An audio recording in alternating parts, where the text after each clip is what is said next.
Sahbihi wa mawalah amma ba'd.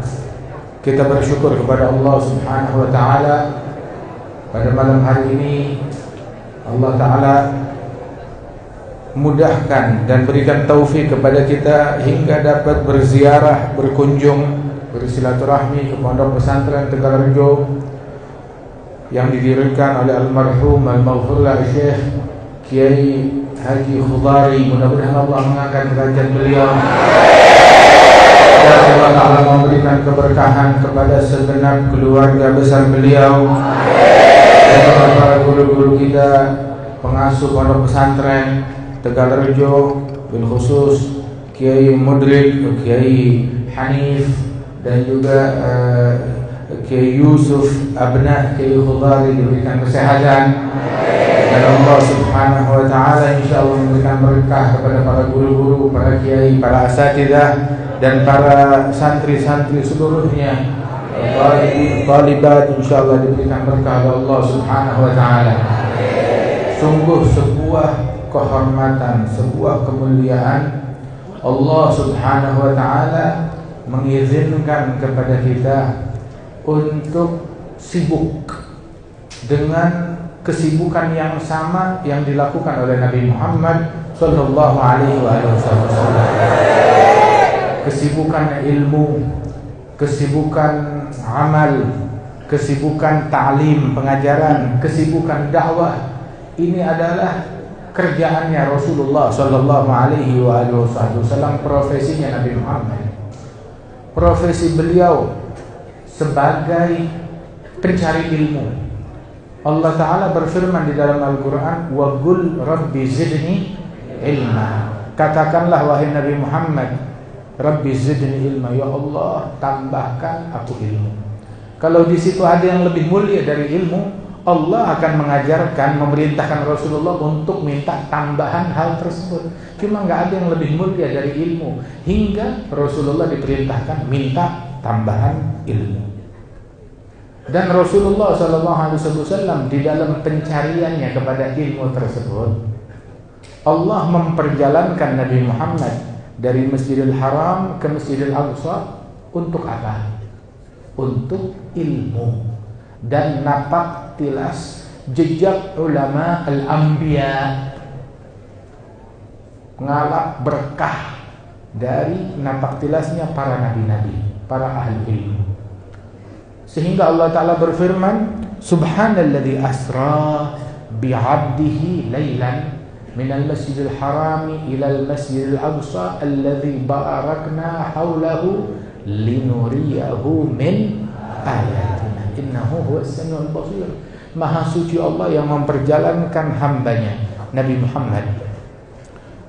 Di sini isyarat Rasulullah Nabi, beliau adalah seorang hamba yang mengabdikan dirinya kepada Allah. Artinya sehebat apapun ilmunya Nabi Muhammad, sehebat apapun dakwahnya Nabi Muhammad, setinggi apapun derajatnya Nabi Muhammad, beliau adalah hamba Allah yang mengabdi, menyembah, beribadat kepada Allah.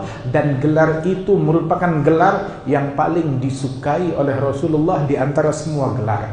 Pengabdian sejati terhadap Allah Subhanahu wa taala. Isyarat kalau ilmu juga ibadat, dakwah juga ibadat.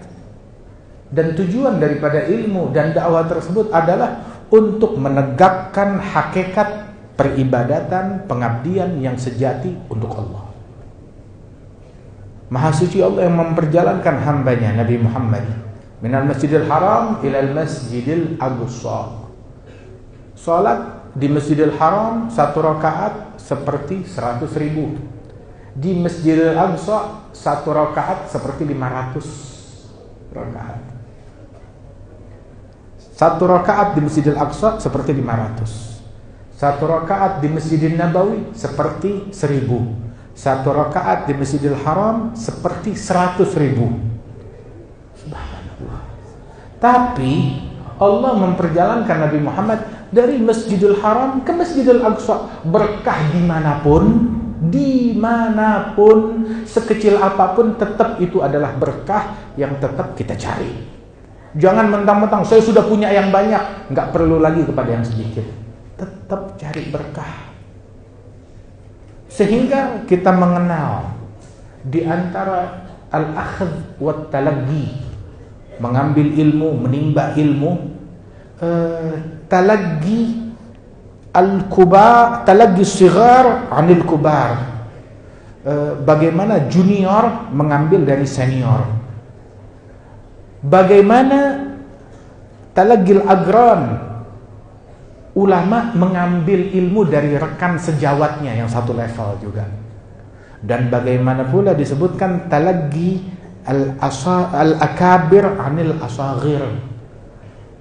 Generasi yang sepuh tua ngambil ilmu tanpa sungkan dan malu kepada yang lebih muda. Sampai sedemikian rupa. Bukan sebuah hal yang aib. Terkadang di sungai ada benda-benda yang tidak akan engkau temukan di lautan. Sehingga diisyaratkan Nabi Muhammad di Masjidil Haram lagi tidur depan Ka'bah, keluar dibawa ke Masjidil Aqsa. Ada apa gerangan di Masjidil Aqsa? Napak tilas jejak para nabi-nabi untuk ngambil berkah dari mereka dan menambah berkah bagi mereka, menunjukkan kemuliaan Rasulullah di atas semua makhluk-makhluk Allah yang lain. Minal Masjidil Haram ilal Masjidil Aqsa alladzi barakna haulahu. Perjalanan tersebut perjalanan cari berkah. Perjalanan itu perjalanan belajar ilmu agama. Linuriyahu min ayatina. Allah ingin mengajarkan, menunjukkan kepada Rasulullah dari ayat tanda-tanda keagungan Allah Subhanahu wa taala, innahu huwas samiul basir. Profesi Rasulullah sallallahu alaihi wasallam mencari ilmu hingga disebutkan di dalam hadis Nabi Muhammad, kullu yaumin la azdadu fihi ilman fala burika li fi tulu'i syamsi dzalikal yaum. Tiap hari kalau saya tidak bertambah ilmu, maka terbitnya matahari di hari tersebut tidak bawa berkah bagi saya. Jadi tiap hari harus nambah ilmu. Bahkan apabila Nabi Muhammad, manusia yang paling alim di alam semesta, tetap tiap hari harus nambah ilmu, apalagi kita. Sehebat apapun ilmu kita, saat kita sudah merasa saya sudah alim, maka dia telah bodoh. Namun semakin orang ilmunya makin tinggi, makin berasa dirinya makin bodoh. Makin berasa, makin tahu akan kekurangan dirinya sendiri. Walidzalik al-Imam Abu Hamid Al-Ghazali, beliau bilang fi Bidayatul Hidayah fi Ihya Ulumuddin, beliau bilang ilmu nafi', ilmu yang manfaat. Apa ilmu yang manfaat? Ilmu yang manfaat adalah alladzi yubassiruka bi'uyubi nafsik, yuraghibuka fil akhirah, yang membuat engkau semangat mencari akhirat, makin zuhud di dunia, dan membuka mata hatimu akan aib dan kekurangan dirimu sendiri. Begitu kita tahu, dapat ilmu, merasa diri kita paling kurang. Nah, itu ilmu yang manfaat. Bukan ilmu yang manfaat yang membuat kita tahu kekurangan orang. Itu bukan ilmu yang manfaat. Kita tahu kekurangannya syaitan, kekurangannya iblis, kejahatannya fulan, kejahatannya fulan. Tapi ilmu yang manfaat yang membuka mata hati kita akan dosa kita sendiri, akan kekurangan diri kita sendiri. Itu ilmu yang manfaat.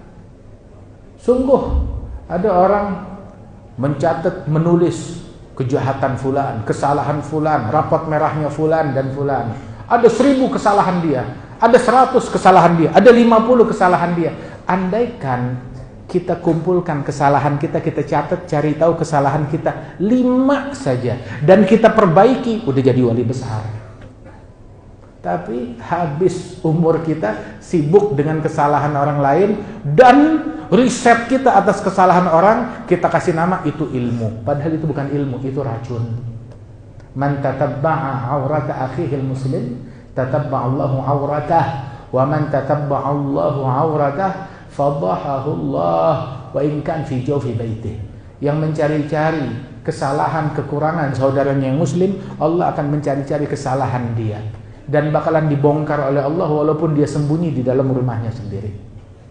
Tapi kegiatan itu di zaman sekarang dikasih nama ini ilmu, ini talim, ini dakwah, ini amar ma'ruf nahi mungkar. Padahal itu kerjaannya iblis, bukan kerjaannya Nabi Muhammad sallallahu alaihi wasallam.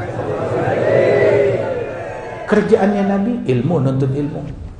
Hingga di antara para ulama yang sampai akhir hayatnya ma faraga dzikratu lil umri wal kutubah, seumur hidupnya enggak pernah lepas dari ilmu, enggak pernah lepas dari kitab. Kemana-mana bawa kitab, buka kitab, ngaji kitab. Selalu sebelum tidur dia buka kitab, dia pelajari kitab. Begitu kesibukannya, sibuk dengan ilmu. Hingga dikatakan Al-Imam Abdullah bin Alawi Al-Haddad sahibur ratib yang selalu kita baca ratibnya itu beliau saat meninggal dunia, murid beliau Al-Imam Ahmad bin Zain Al-Habsyi itu lagi baca kitab Muwatta Imam Malik di hadapan beliau waktu beliau meninggal dunia. Subhanallah. Wal Imam Ahmad bin Zain Al-Habsyi beliau ngaji berguru bukan setahun, bukan 2 tahun, bukan 4 tahun, bukan 5 tahun. Ngaji kepada Imam Al-Haddad 40 tahun. 40 tahun. Sebagaimana Syekh Salim Bafadl, beliau berguru ke Irak kepada Syekh Abdul Qadir Jailani di masa tersebut 1000 tahun yang lalu lebih. Itu beliau belajar ke Irak selama 40 tahun. Hingga keluarganya yang di Tarim menyangka beliau udah meninggal dunia, padahal beliau berguru ngaji di Tarim. Zaman dulu nggak ada pos, nggak ada telegram, nggak ada telepon, nggak ada SMS, nggak ada pesan, jauh jaraknya. Keluarganya pikir udah mati, nggak ada kabar. 40 tahun kemudian dia datang ke kota Tarim membawa lebih daripada 40-50 ekor unta, semuanya diisi dengan kitab. Syekh Salim Sayyidi Muhyi Sunan wal Wajibat, ma dhalla man bihi yaqtadi muhyil ulumid darisat, yang menghidupkan ilmu-ilmu agama. Kesibukannya Rasulullah ilmu, belajar dan mengajar, berdakwah dan menjalankan daripada keilmuan tersebut. Ini kerjaannya Nabi Muhammad. Hingga Rasul sallallahu alaihi wasallam, kita perlu ingat ilmu bukan cuma sekedar teori, tapi satu paket, berikut pengamalannya, berikut akhlaknya, berikut dakwahnya. Itu ilmu satu paket. Sebab kata Nabi Muhammad di dalam hadis, kalau cuma sekedar ilmu teori saja tanpa pengamalan, itu bukan ilmu namanya. Bukan membuat orang makin dekat kepada Allah, makin jauh. Nabi bilang di dalam hadis, "Man izdada ilman wa lam yazdad hudan, lam yazdad minallahi illa bu'da." Barang siapa yang bertambah ilmu tapi enggak bertambah hidayat, maka dia otomatis tambah jauh dari Allah Subhanahu wa taala. Rasulullah sallallahu alaihi wasallam bilang, "Innama bu'ithtu mu'allimah." Aku diutus oleh Allah taala sebagai muallim.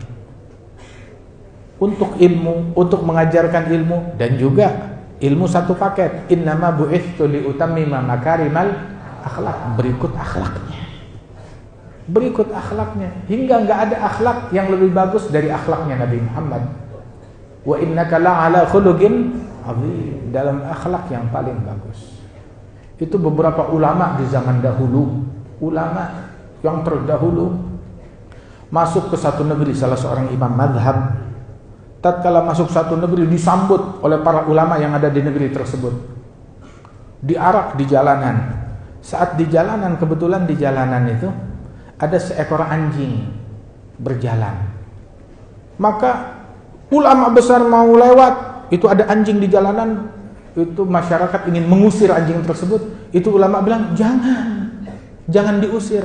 Anjing dan saya punya hak yang sama untuk lewat di jalanan ini. Jangan ganggu dia. Kita jalan-jalan aja, jangan ganggu anjing. Akhlaknya mereka bahkan terhadap seekor anjing. Ada ulama zaman dulu. Ulama zaman dahulu, sebagaimana difirmankan oleh Allah Ta'ala, Ibadur rahmanil ladzina yamshuna 'alal ardi hauna. Bumi mengenal tawadhu mereka. Pandangan mereka lebih banyak ke bawah daripada ke atas. Malu kepada Allah Subhanahu wa taala. Sayyidina Uwais Al-Qarni, Sayyidut Tabi'in, tabi'in yang paling afdal di zamannya. Dia cari makanannya itu dari makanan yang dibuang oleh orang-orang di tong sampah. Di gundukan sampah dia cari yang masih bagus, diambil untuk makanan dia. Itu di tepi yang lain ada seekor anjing menggonggong dia. Maka Uwais Al-Qarni, Sayyidut Tabi'in, ulama yang istiqamah, itu beliau ketika digonggong oleh anjing di tong sampah, dia berkata kepada anjing tersebut, anta kul mimma yalik wa ana akul mimma yalini. Kamu wahai anjing, makanlah bagian yang dekat denganmu, saya nggak bakal ganggu kamu. Dan saya makan makanan yang dekat dengan saya nggak ganggu kamu. Saya nggak bilang saya lebih mulia dari kamu hingga saya berhak ngusir kamu, enggak. Tapi kalau saya lolos di sirat, nggak masuk neraka, masuknya ke dalam surga, maka saya lebih mulia dari engkau. Tapi kalau saya gagal, saya terjeblos ke neraka, kamu lebih mulia dari saya. Adapun sekarang saya nggak berani mengatakan saya lebih mulia dari anjing, nggak, saya nggak tahu. Itu ulama zaman dulu akhlaknya seperti itu. Wa kana al-imam Abdullah Al-Aidrus, Abdullah Al-Aidrus Al-Akbar, Ibn al-Imam Abi Bakar As-Sakran, Ibn al-Imam Abdurrahman As-Saggaf, Ibn al-Imam Muhammad Maulad Dawilah, yang hidup sekitar 700-800 tahun yang lalu, yang hidup sekitar 650 tahun yang lalu. Imam Abdullah Al-Aidrus itu beliau bilang, di antara santri murid-murid saya yang mencium tangan saya, dikiranya saya suka dicium tangan saya. Mereka melakukan itu, husnudzan, sangka baik dari mereka. Walaupun saya memberikan tangan saya, jangan dikira saya suka hal yang demikian itu, tidak. Namun saya merasa diri saya ini orang hina yang tidak pantas dicium tangannya. Itu kalau ada orang mencium tangan saya, itu rasanya bagaikan tamparan di wajah saya. Kenapa? Sebab saya ngerasa diri saya nggak pantas, saya orang hina. Ada sebagian santri murid sampai mencium ke kaki saya, itu rasanya seperti mencungkil bola mata saya. Kata beliau, radhiyallahu anhu wa ardhah. Tawadhu'nya mereka. Hingga al-Imam Syekh Abu Bakar bin Salim yang hidup 450 tahun yang lalu, itu 40 tahun hingga usianya lanjut, beliau tidak duduk melainkan seperti duduknya orang yang tasyahud akhir. Duduknya cuma begitu, siang dan malam, duduk di hadapan santri-santrinya, murid-muridnya, ya seperti itu, seperti duduknya orang tasyahud akhir. Dalam usia lanjut, mau berdiri pun susah, tetap duduknya begitu. Kakinya udah sakit, tetap duduknya begitu. Muridnya sampai bilang, ya imam, ya syekh, duduklah bersila yang enak, kami ini murid-muridmu. Maka beliau bilang, hadhihi jalsatul abad baina yaday maula. Ini adalah duduknya seorang budak di hadapan majikannya, di hadapan Allah Subhanahu wa taala. Jadi setiap saat begitu beliau selalu berasa berdiri, duduk di hadapan Allah Subhanahu wa taala, merasa selalu dipandang, selalu ditatap, dan duduknya seperti itu. Al-Imam Abdul Wahhab Asy-Sya'rani, Abdul Wahhab Asy-Sya'rani di dalam Al-Uhud Al-Muhammadiyah, itu beliau menyebutkan di dalam muqaddimah, di antara para masyayikh yang mengambil janji dari muridnya agar ketika duduk tidak melonjorkan kakinya. Jadi mau duduk tidak melonjorkan kakinya, duduk ya bersila atau tawarruk, tidak duduk melonjorkan kakinya. Loh kenapa? Dia bilang, sebab kalau dia duduk melonjorkan kakinya berarti dia berasa dirinya sedang tidak dilihat oleh Allah, tidak ditatap oleh Allah Ta'ala. Dan seorang murid pencari akhirat yang berjodoh dengan kewalian harus merasa dirinya selalu ditatap, dilihat oleh Allah Ta'ala. Dan kalau dia berasa demikian, dia nggak bakalan enak-enakan duduk sambil melonjorkan kakinya di hadapan Allah Subhanahu wa Ta'ala. Sampai begitu kata Imam Syahrani. Dan ini hal yang kita nggak mampu. Dan selain ini masih banyak lagi hal yang kita nggak mampu. Lakin tashabbahu bil kiram fa inna tashabbuha bil kirami falahu in lam takunu mithlahum fatashabbahu fa inna tashabbuha bil kirami falahu. Nah, kita sebagai orang-orang yang begini apa adanya, tapi Allah Ta'ala dengan segala kekurangan kita masih mengizinkan kita dikasih kesibukan sama seperti kesibukannya Nabi Muhammad, dikasih tugas sama seperti tugasnya Nabi Muhammad. Padahal kita ini siapa? Apa kita? Hingga kok kita diberikan kemuliaan ini. Maka kita hargai kemuliaan ini dengan menjaga sikap kita sebagai santri. Apa itu santri?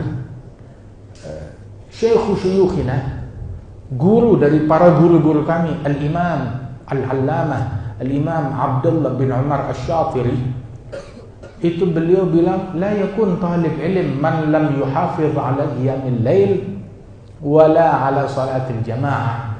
Tidak layak menyandang gelar santri. Siapa yang tidak patut menyandang gelar santri? Orang yang tidak rutin tahajud bangun malam. Jangan ngaku santri kalau nggak tahajud.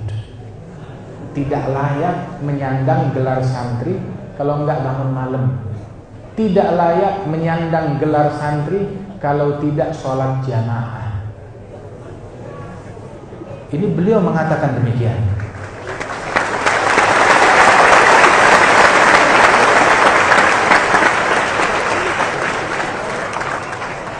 Insya Allah mudah-mudahan semua santri di sini nggak tinggal tahajud, nggak tinggal sholat jamaah. Sebab guru-guru yang saya kenal, saya punya guru-guru banyak, nggak ada satupun dari mereka yang pernah ninggalin sholat jamaah. Syekhana Al-Habib Umar bin Muhammad bin Salim bin Hafidh, itu beliau bilang di antara guru beliau Al-Imam Al-Habib Abdullah Al-Habib Muhammad bin Abdullah Al-Haddad, gurunya sekaligus mertua beliau, mertuanya Habib Zain bin Sumaid yang di Madinah. Hadza Al-Habib Muhammad bin Abdullah Al-Haddad, ketika beliau sedang sibuk banyak tamu atau ada kegiatan, tahu-tahu datang ke masjid di pondok, santri udah sholat, dia ketinggalan 1 rakaat. Apa yang dia lakukan? Tetap ikut sholat jamaah makmum. Udah gitu selesai itu, dia ajak santrinya 1-2 orang, ayo temenin saya ngulang sholat. Loh kenapa? Kan udah dapat pahala jamaah. Iya betul, tapi saya belum pernah ketinggalan takbiratul ihram bersama imam. Jadi saya nggak mau luput sekalipun seumur hidup, tidak mau ketinggalan takbiratul ihram bersama imam. Jangankan sholat jamaah, takbiratul ihram bersama imam pun nggak pernah telat. Subhanallah. Dulu seperti itu. Ilmu dengan pengamalan, bukan cuma sekedar teori saja. Sampai dibilang, idza ra'aita talibal ilm lam yuhafiz ala qiyamil lail wala ala salatil jamaah fanfudh yadaka minhu. Kalau kamu lihat santri nggak bangun malam, santri nggak sholat jamaah, maka cuci tangan dari dia. Jangan taruh harapan, jangan berharap banyak kepada orang tersebut. Wah, nanti bakal jadi orang besar. Jangan berharap banyak, jangan mimpi dah.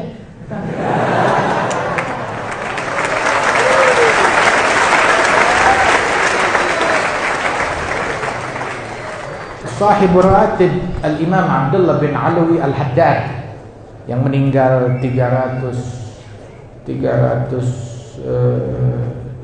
tahun yang lalu, Imam Al-Haddad itu beliau waktu jadi santri belajar TPA. Orang kalau belajar TPA tuh usia berapa biasanya? 5 tahun, 6 tahun ya. Itu waktu dia belajar santri, belajar di Mi'lamah, di TPA, pulang ngaji, mampir di Masjid Magalid atau di Masjid Al-Ba'alwi. Mampir di masjid di waktu duha. Sholat duha pasti. Bukan, sholat duha sih udah. Itu dia mampir di masjid sebelum pulang ke rumahnya. Dia sholat di waktu duha, nggak banyak, cuma 200 rakaat. Baru pulang ke rumahnya setiap hari. Usianya ya usia anak belajar TPA. 200 rakaat setiap hari seperti itu. Radhiyallahu anhu warḍahum. Itu santrinya zaman dulu kayak begitu. Apalagi ulamanya. Santrinya zaman dulu seperti itu.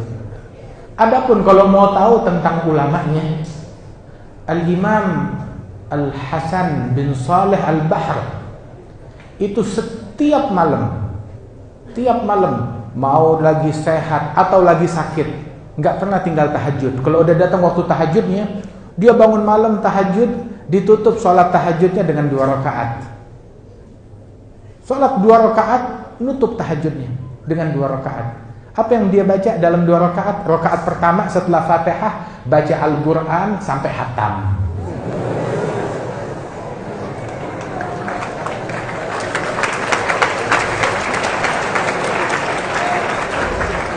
Itu rakaat pertama. Rakaat kedua sebagai penutup setelah Fatihah baca surat Qul huwallahu ahad. Enggak banyak, cuma 90.000 kali. Setiap malam seperti itu kerjaannya beliau. Radhiyallahu anhum wa ardhahum. Al-Habib Muhammad bin Abdullah Al-Haddar yang enggak pernah tinggal sholat jamaah, itu beliau cerita, waktu saya belajar di Rubat kepada Imam Abdullah bin Umar Asy-Syatiri, itu sampai saya tuh belajar di Rubat Karim, saya nggak pernah masuk ke kamar yang bukan kamar saya. Saya nggak masuk ke kamar yang bukan kamar saya. Bahkan tiap ada surat dari keluarga saya, itu surat saya nggak berani buka. Saya simpen. Loh kenapa? Takut nanti ada berita-berita yang mengganggu konsentrasi saya dalam belajar. Jadi itu surat saya kumpulkan. Begitu udah selesai 4 tahun ngaji, udah lulus, baru dibuka satu persatu surat itu. Dia bilang ini lahir, ini kawin, ini meninggal, ini sakit, semuanya ada. Subhanallah. Ada sahabat beliau namanya Al-Imam Al-Habib Abdullah bin Abdurrahman ibn Syekh Abi Bakar bin Salim, belajar di Rubat Karim, di pesantren sana. Waktu dia belajar, orang dulu kalau belajar tuh dia bawa kasur tidurnya tuh dari rumah udah dia siapkan, diikat, melakukan perjalanan ke Rubat. Dia bilang langsung masuk halagah di hari yang sama, dia ikut pengajian. Malam hari dia ulang pelajarannya. Hadal Sayyid Abdullah bin Abdurrahman. Dia ulang pelajarannya sampai karena sibuk ulang pelajaran ketiduran sambil duduk, nggak sempet buka kasur. Besok malamnya pagi udah sibuk lagi dengan kegiatan, malam murajaah sampai lupa buka kasur, udah 2 malam. Malam ketiga ketiduran lagi sambil duduk, lupa buka kasur. Sampai 4 tahun itu kasur masih belum dibuka. 4 tahun. Sebab mereka mondok punya misi, pulang mau nyelamatin umatnya Nabi Muhammad. Punya misi memikul dakwahnya Rasulullah sallallahu alaihi wasallam. Bukan udah gagal di sekolah ini, gagal di sekolah itu, bandel, ibu bapaknya nggak kuat, dititipin ke kiai. Tapi mereka ini pergi mondok itu punya misi, punya tekad, punya kemauan. Sehingga di antara mereka itu yang tidurnya saat mondok, tidurnya kurang dari 4 jam. Sehari semalam tuh tidurnya kurang dari 4 jam. Sisanya untuk nuntut ilmu, untuk belajar, untuk mengkaji. Sebab asal tahu aja, man lam takun lahu bidayatun muhrigah, lam takun lahu nihayatun musyrigah. Barang siapa yang ketika langkah awalnya tidak berapi-api, maka dia tidak akan mencapai puncak yang gemilang. Mau mendapatkan puncak yang terang benderang, yang gemilang, harus dengan semangat yang kuat, baru dia bakal mencapai itu semua. Sehingga jangan kita nuntut ilmunya nanggung. Wah, kita hidup di zaman ini, zaman apa namanya, KW, tahu KW? Banyak yang abal-abal di zaman ini. Maaf, bukan di sini. Kalau ini sih insya Allah santrinya santri asli semuanya, amin. Tapi ada di tempat lain santrinya belum santri yang asli, belum santri yang asli. Itu di antara ucapan mereka, santri yang asli nggak tinggal sholat jamaah, nggak tinggal qiyamul lail, nggak tinggal sholat duha, nggak tinggal sholat witir. Ada satu orang datang ke guru kami, Al-Habib Hasan bin Abdullah Syatiri, belajar mau ngaji kitab, baru ngetok pintu rumahnya, diusir, belum dibukain pintu. Pulang sana, sholat duha dulu, baru datang ke sini. Bilang, iya Habib, saya buru-buru tadi belum sholat duha, buru-buru mau ngaji. Bilang, pulang, sholat duha dulu, udah selesai duha, baru datang ke sini. Subhanallah.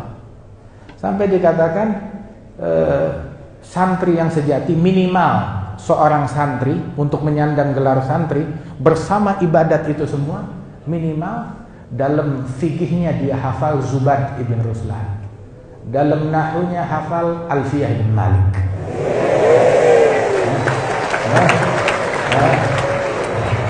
Ini Alfiyahnya udah, tinggal Zubatnya belum ya. Sebab ilmu fis sudur la fis sutur. Ilmu tuh yang dihafal, bukan cuma yang sekedar ditulis saja. Dulu Al-Imam Abu Hamid Al-Ghazali, beliau pernah habis nuntut ilmu, belajar lama, tahu-tahu dia pulang bawa kitab berpeti-peti, tahu-tahu kafilahnya dia dihadang oleh perampok, oleh penyamun, dirampok semua barang termasuk peti-peti kitab dia. Akhirnya Imam Al-Ghazali datang kepada kepala penyamun tersebut, saya minta tolong kepada engkau, ya, mau ngambil harta, ambil deh harta, tapi kitab saya balikin. Kamu penyamun nggak butuh sama kitab, balikin kitab. Bilang, lo kenapa? Bilang, soalnya kalau ini kitab diambil, itu adalah ringkasan dari ilmu yang saya catat berpuluh-puluh tahun.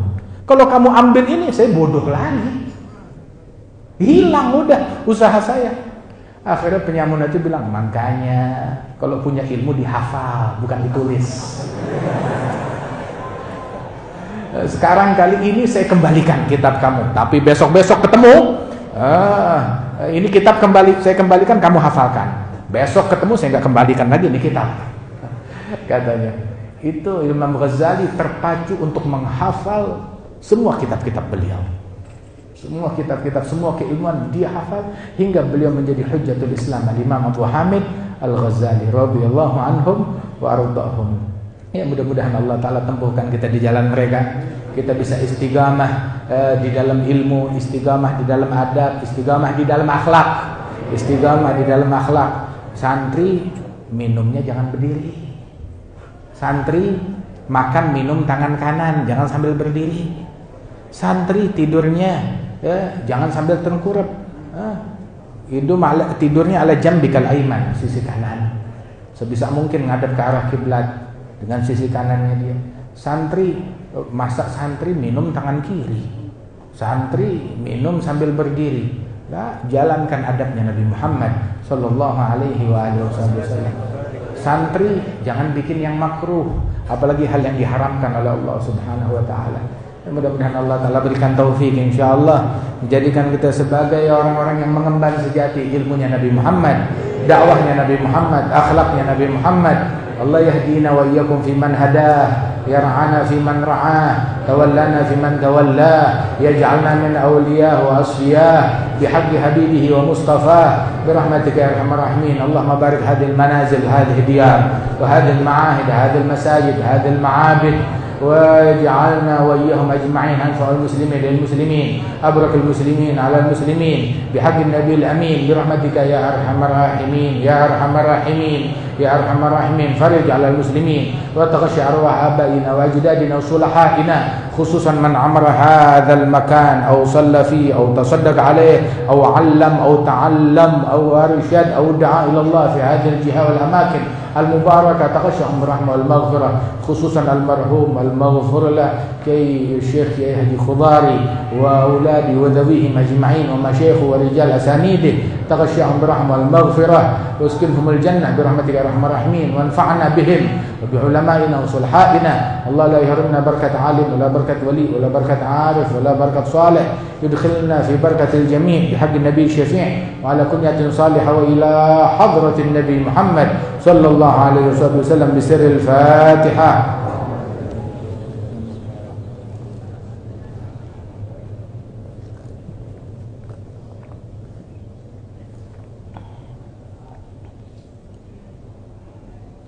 اللهم تقبل دعوات وعجل بالإجابات، وفقنا العمل باقية الصالحات، وارزقنا حسن الخاتمة عند الممات، وبارك لنا في رجب وشعبان، بلغنا رمضان، عنا على الصيام والقيام، احفظنا من الآثام برحمتك يا ذا الجلال والإكرام ويا ذا الطول والإنعام يا أرحم الراحمين.